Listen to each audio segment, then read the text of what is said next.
Pretty excited about this record. This is my second take because I mentioned something in the first take that I said I was going to mention and I didn't, so I'm going to try to make it up on this second take. At number 19 on my fantasy playlist, December 20th, 1981, Young Turks by Rod Stewart. I got to tell you something about this record. When I heard this back, it was played a lot back in the fall of 1981. I thought, man, this sounds like a Gary Lewis and the Playboys record. It's because of the keyboard, that scintillating keyboard that just pulsates through the record.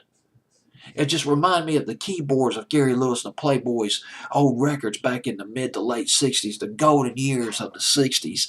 And so this song was sort of a nostalgic tour de force for me, but I couldn't quite place why it was nostalgic. I guess it's because, man, I almost sound like Gary Lewis and the Playboys, but that's not quite the case, though. That's the interesting thing. And let me get into this record right now.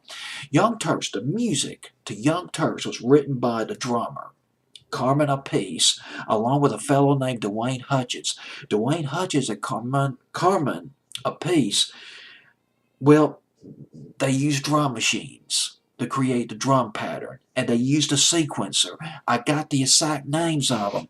It's the Oberham DMA sequencer that they used, which I'm sure was state-of-the-art back in 1981, but probably hopelessly outdated now, 34 years later.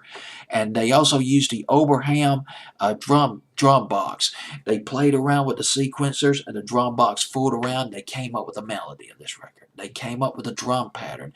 But here's the thing you got to understand about this.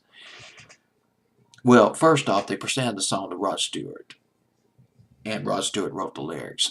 Rod Stewart wanted to be cutting edge. These two guys, Appice and Hutchins, wanted to be cutting edge, and they incorporated the new wave elements, particularly Devo. They were influenced by Devo, that pulsating drum pattern, and Whip It.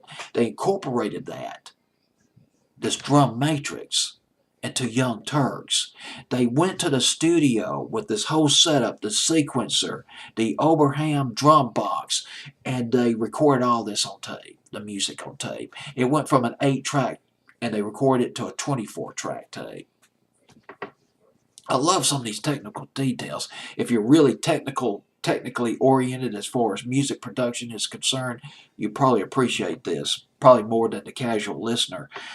And that's about all I got to say about this record. Oh, wait, one more thing, though. Oh, God, dog it, I got to mention this. This is the part that I forgot to mention in the first take. Carmen Appice was with the Vanilla Fudge back in the golden years. Remember their psychedelic, their languid, slow, acid rock infused version of You Keep Me Hanging On by the Vanilla Fudge back in the summer of '68. Carmen Appice was in that group. He later joined up with Rod Stewart probably about a decade or so later. All right, Young Turks at number 19.